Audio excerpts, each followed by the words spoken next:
arrancamos con nuestras frases y la primera tiene que ver con el fallecimiento de Débora Pérez Volpin, periodista, legisladora, que nos sorprendió a todos, que genera muchísimo dolor, pero por sobre todo para su familia, ¿no? Bueno, hace instantes hablábamos con nuestra compañera Melina Fleiderman, fue Enrique Sacco, su pareja y también periodista, quien en las últimas horas dijo esta frase: quiero que se investigue la verdad de lo que pasó. Y sí, tal vez ese sea en este momento el punto más importante, además de sostener a esa familia, como contábamos, ¿no? ¿Por qué? Porque se supo, bueno, que en las últimas horas, y seguramente tú ni vos tenés más información, Julián, también sobre esto, ¿no? Se realizó la denuncia y hubo un cambio de carátula de averiguación de causa de muerte a homicidio culposo, entre otras novedades. Bueno, con Mauro estuvimos trabajando en este tema, así que, bueno, por supuesto que no hay definiciones tajantes y definitivas, pero hay un primer diagnóstico, por decirlo de alguna forma, que salió de la autopsia. Que tiene que ver con las perforaciones. Nos sumamos a Mauro Zeta, ¿no? También. Sí, vamos a Dani y Juliana a contar lo que contamos, esperando la confirmación oficial, pero ya con algunos trascendidos. Le damos ese contexto, ese marco de lo que pudo haber pasado en relación a la muerte de Débora. Algunas de las cuestiones que contamos las ventiló el propio abogado defensor del anestesista, la doctora Puente, creo que es el apellido. Sí. Pero les cuento lo que va trascendiendo y lo que vamos a esperar que se rubrique en algún comunicado oficial. Lamentablemente fue desmembrada la oficina de prensa de la Procuración, entonces nos cuesta acceder a comunicados oficiales donde den algún tipo de información precisa. Mauro, sí. El informe, digamos, no dice el informe, sí.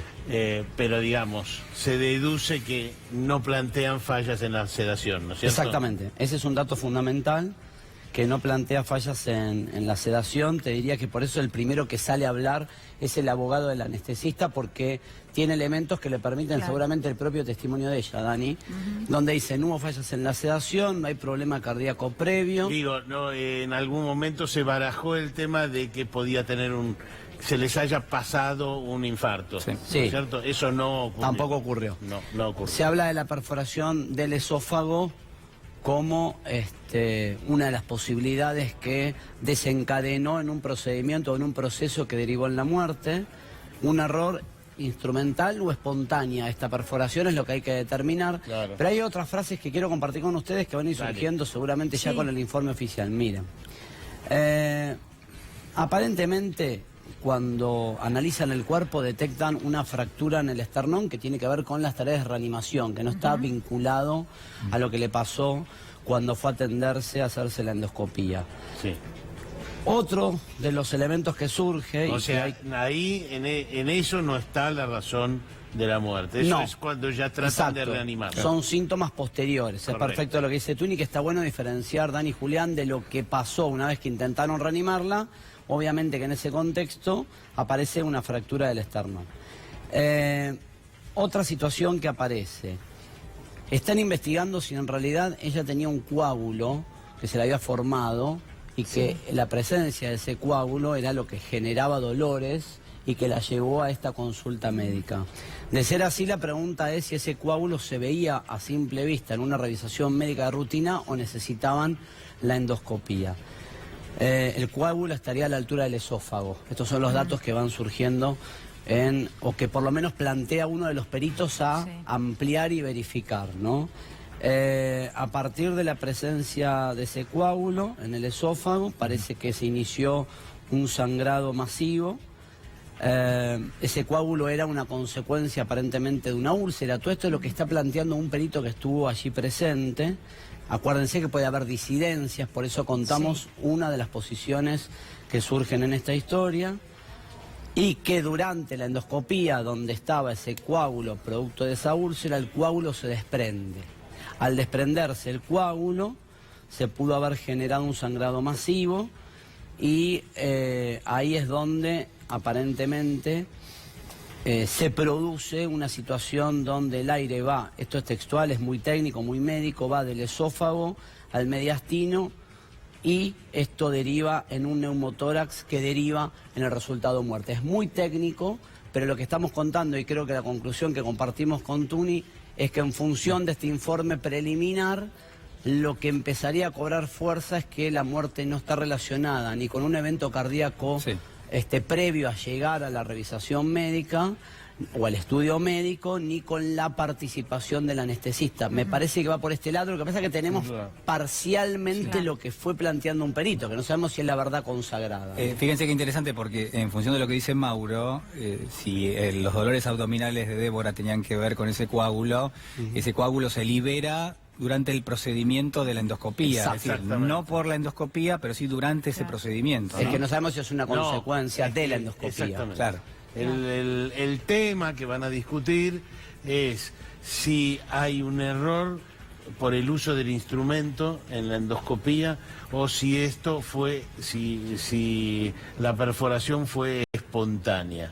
Eso en primer lugar. Y el segundo tema donde se discute la mala praxis es si cuando hacen las maniobras que ya ven que tiene dificultad, había chance de salvarla o no. Lo que él dice del mediastino, si ahí se produce un error en la intubación.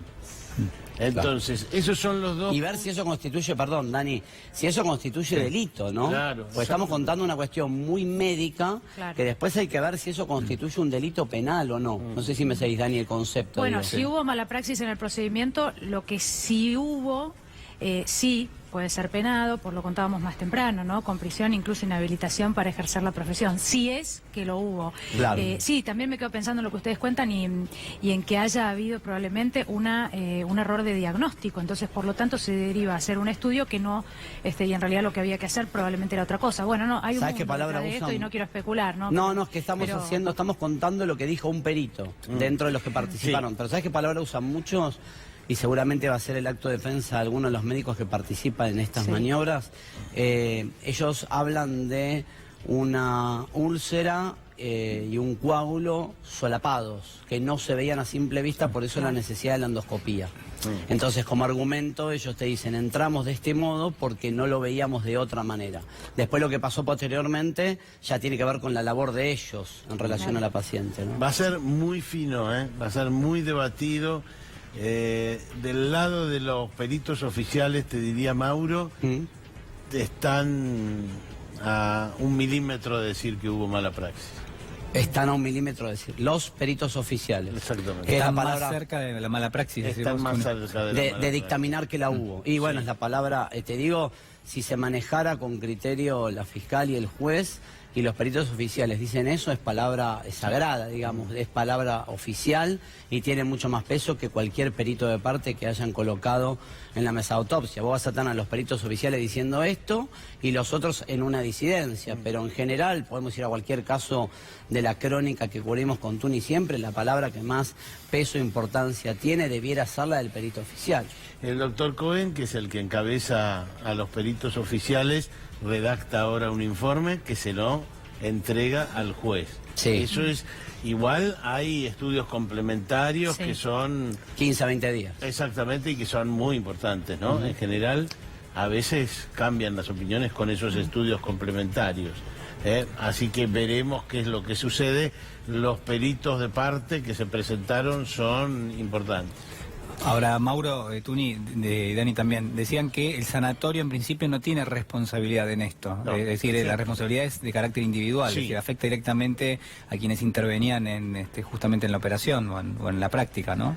No sé si Mauro está de acuerdo, no tiene responsabilidad penal, pero va a tener responsabilidad civil si hay mala praxis. Sin dudas. Igual en un rato vamos a hablar con una abogada especialista, una médica legista, perdón, una abogada especialista en mala praxis.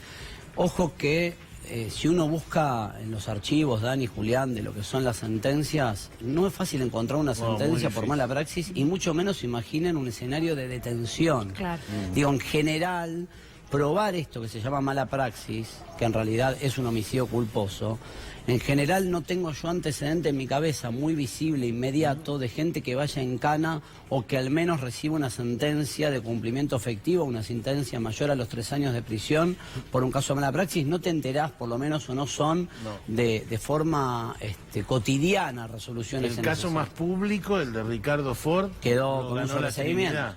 Claro. Lo ganó la Trinidad y ahora está revocado el fallo y se sigue discutiendo. Pero Después de 4 años, ¿no? Sí, creo recordar, bueno, seguro estoy de que de entrada en el fallo de primera instancia ganó la Trinidad, pero creo que el fallo fue revocado y se sigue discutiendo. Me parece. Sí, es así. Bueno, gracias Mauro, gracias Tuni, estaremos atentos, no? por supuesto, ¿no? A ver cuál es el avance en esta investigación para averiguar cuál fue la causa de muerte.